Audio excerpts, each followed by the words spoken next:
लेकिन भगवान शिव एकमात्र ऐसे देवता हैं जो हमारी संस्कृति में है। देखिए, सभ्यताएं नष्ट हो गई, विलुप्त हो गई, अवशेष हैं उनके, कहीं किताबों में हैं, कहीं म्यूजियम में हैं, कहीं जमीन के नीचे गड़े दबे। लेकिन वो भगवान शिव, वो महादेव, वो देवों का देव आज भी हमारे आपके बीच विद्यमान है। उस समय भी विद्यमान थे। उद्घोषक महोदय ने कहा ना कि हमारी संस्कृति में शिव, तो देखिए सभ्यता तो नष्ट हो गई, संस्कृति नहीं नष्ट होती। वो शिव आज से हजारों साल पहले भी पूजित थे, आज भी पूजित हैं। किसी भी काल में आप जाएं, किसी भी वेद को आप पढ़ें, किसी भी उपनिषद को आप पढ़ें, सभी में आपको आपके भगवान शिव की चर्चा किसी न किसी स्वरूप में मिल जाएगी। हर काल में पूजा करने का तरीका बदला, पद्धति बदली, लेकिन भगवान वही रहे। तो शिव हमारी संस्कृति में रचे बसे हैं। किसी काल में उनको पशुपतिनाथ भी कहा गया, क्योंकि उस काल के लोग जानवरों पर आश्रित थे। ये जानवरों के रक्षक के रूप में इनकी पूजा करते थे, यानी उनकी आजीविका से भी शिव जुड़े रहे। कृषि आधारित, पशु आधारित, कई जगह उनको मृत्युंजय, इस काल में भी हम लोग उनको कई एक नामों से, बाबा वैद्यनाथ, महाकाल, नाम भले बदल आ रहा है क्षेत्र के हिसाब से, उनके कर्म के हिसाब से, उनके आशीर्वाद के हिसाब से, लेकिन भगवान वही है। साहब ने क्या कहा कि उसी महादेव की बात हम कर रहे हैं जिसकी पूजा हम और आप हजारों साल से घर में करते आ रहे हैं। शिवलिंग पे जल चढ़ाते हैं, बेलपत्र चढ़ाते हैं, कुछ फूल चढ़ा देते हैं, और हम आप उनसे कुछ मांग लेते हैं और वो दे भी देते हैं। उनको भोलेनाथ कहते हैं। उन्हीं का जल, उन्हीं का बेलपत्र, उन्हीं के कुछ फूल, कितना सरल। दूब चढ़ाते हैं जो आपके इस मैदान में दिख रहा है, पत्ते जो पौधों के हैं, उसमें हमारा आपका कुछ भी नहीं। वो चढ़ा देने से भी वो खुश हो जाते हैं। हमारी आपकी जो मांग है, हमारा आपका जो दामन है, वो हमारी मांग से भर देते हैं। जो भी हमारी डिमांड उनसे करते हैं, आप करते हैं, पूरी दुनिया करती है। साहब ने कहा उसी बाबा को, उसी महादेव को अपना गुरु बना लो। बहुत लोगों ने कहा साहब को कि इसमें क्या नई बात है, महादेव तो गुरु हैं ही। साहब ने ऐसे ही नहीं कहा महादेव गुरु। साहब ने किताबों में पढ़ के नहीं कहा महादेव गुरु। साहब ने उपनिषद में नहीं पढ़ के कहा। साहब ने अपने ऊपर इसको टेस्ट किया। ये उनकी अपनी अनुभूति है, ये उनका अपना इतने दिन का त्याग है। जो 25-30 साल उन्होंने अपने जीवन में तंत्र मंत्र साधना चमत्कार सीखने में लगाए, उनके पीछे अपना समय दिया। और जब इन चीजों से उनका मन उबा और उनको यह भान हुआ कि गुरु जब भगवान हो सकते हैं तो भगवान गुरु क्यों नहीं हो सकते। और होते आए हैं, शिव तो गुरु होते आए हैं लोगों के। यह अलग बात है कि हमको आपको नहीं थी जानकारी, किसी ने हमें बताया ही नहीं। साहब ने इस प्रक्रिया को भी अपने ऊपर टेस्ट किया पहले, जब उन्होंने शिव को गुरु बनाया और कालांतर में उनको 3 सूत्र मिले। उसके बाद भी कई एक वर्षों तक साहब ने किसी को नहीं बताया कि शिव मेरे गुरु हैं। घर में कमरे से बाहर उन्होंने किसी को नहीं कहा। बाद में जब लोगों को बताना शुरू किया, उन्होंने कहना शुरू किया, वो भी उनको आदेश बोला, उनको बोला गया कि आप ये करिए, आप बताइए लोगों को। उसके बाद साहब ने कमरे से बाहर कहना शुरू किया और अपने लिए जो चीजें अनुभूति की, वो लोगों से शेयर की, बताई लोगों को, लोगों ने सुना समझा। शुरुआत में तो कई लोग, मैंने बचपन से देखा है कि कई लोग सुनते थे, हाँ होते हैं, लेकिन एक एक आदमी को शिव से जोड़ने में, शिव के गुरु स्वरूप से जोड़ने में साहब ने मेहनत की, दीदी ने मेहनत की। इस मेहनत के पीछे क्या कारण है उनका, क्या वजह रही होगी उनकी, ये मेहनत क्यों कर रहे थे वो न तो साधु थे, न तो उन्होंने गेरुआ पहना था, न तो वो कमंडल उठाए थे, न वो मंदिर में रहते थे, कि ये उनकी रुचि रही होगी कि कुछ भक्त आएंगे, कुछ चढ़ावा चढ़ाएंगे, कुछ दे के जाएंगे। वो खुद एक सक्षम अधिकारी, प्रशासनिक सेवा के अधिकारी थे वो। और जब उन्होंने ये कहना शुरू किया, उस समय वो मजिस्ट्रेट थे मधेपुरा जिले में।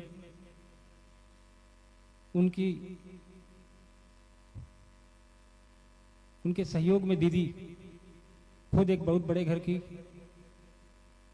एक बहुत बड़े जमींदार की पुत्री, क्या पड़ी थी कि पूरे संसार को शिव से जोड़ना है। क्यों जोड़ना है भाई? हम और आप इतनी बड़ी संख्या में यहां बैठे हैं,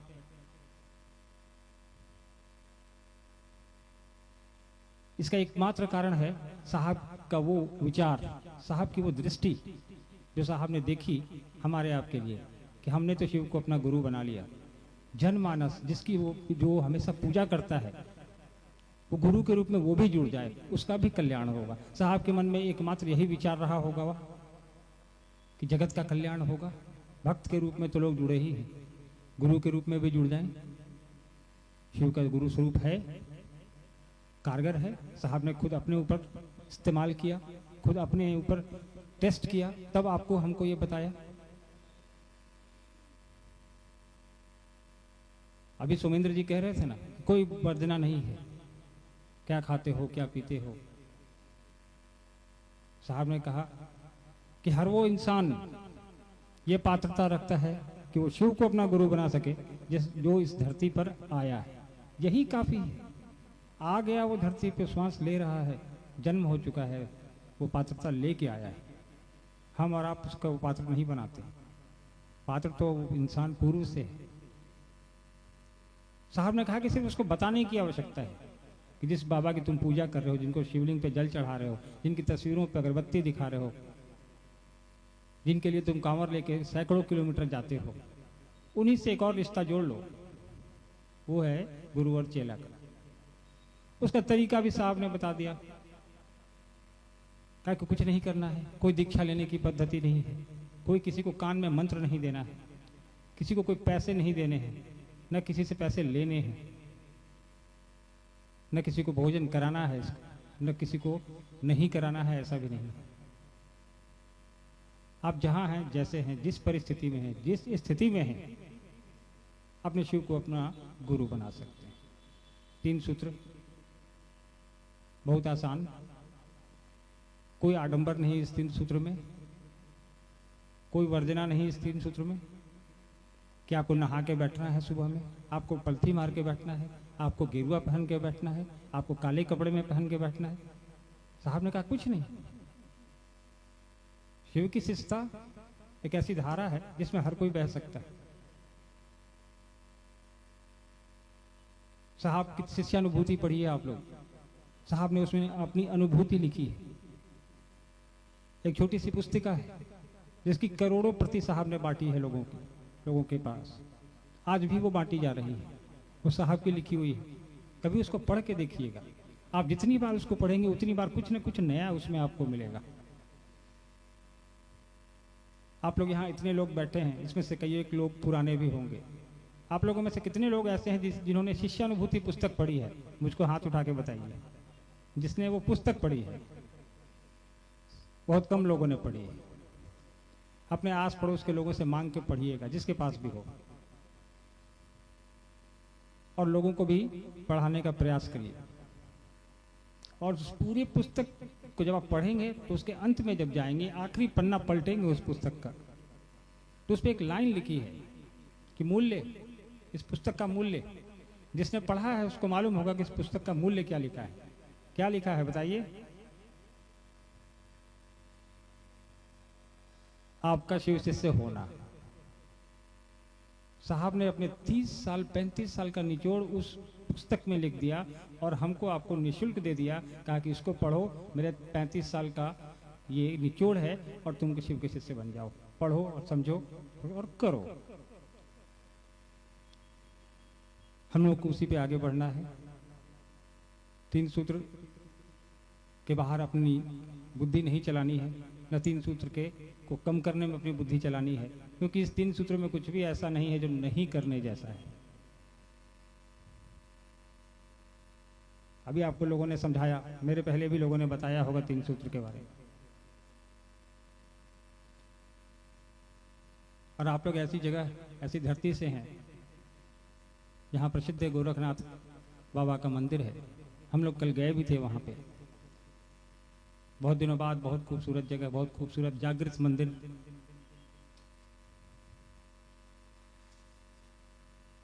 अच्छा लगा हमें। शिव के शिष्य, कई जगह लोगों ने कहा कि अब शिव के शिष्य हो गए हैं तो हम लोगों को मंदिरों, धर्मशालाओं, पाठशालाओं, कहीं भी जाने की आवश्यकता नहीं। शिव के शिष्य हो गए, सब काम हमारा हो जाए। बात सही है, शिव की शरण में गए हैं हम लोग, काम सारा हो जाएगा। लेकिन शिव की शरण में हम और आप साहब के बताए रास्ते पर चल के जब पहुंच पाएंगे। साहब ने कहा कि इसमें किसी को छोड़ना नहीं है, किसी को पकड़ना भी नहीं है। पकड़ना है तो महादेव को पकड़िए, अपने गुरु को पकड़िए। हाँ, लेकिन साथ में ये भी कहा किसी को छोड़ना भी नहीं है। दीदी भी हमेशा कहती थी, कोई टूटे नहीं, कोई छूटे नहीं।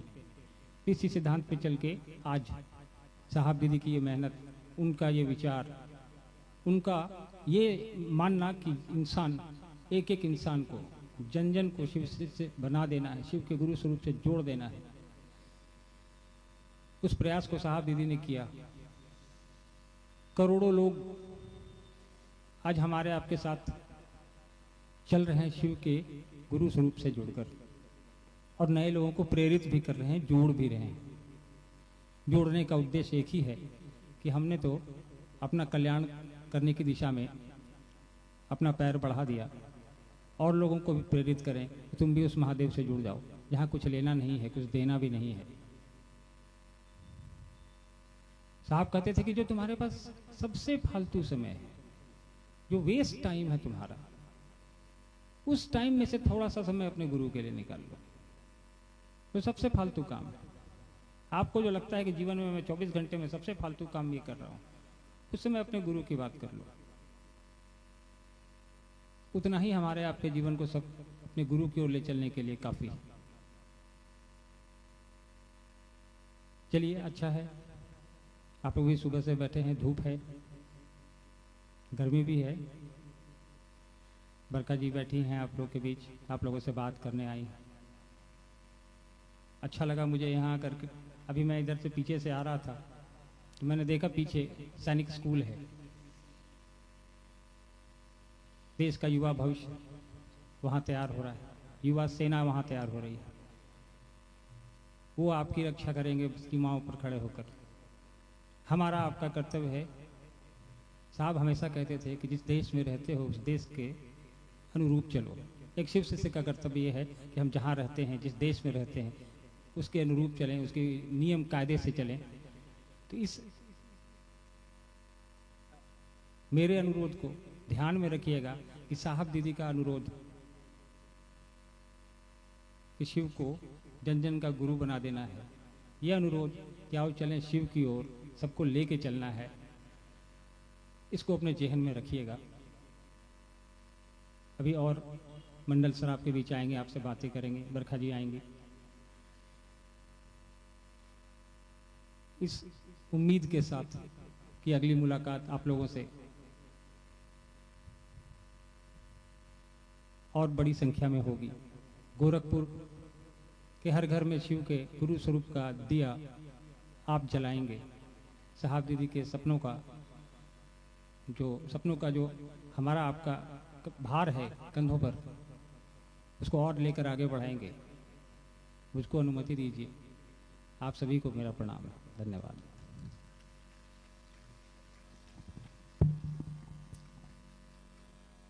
आइए कार्यक्रम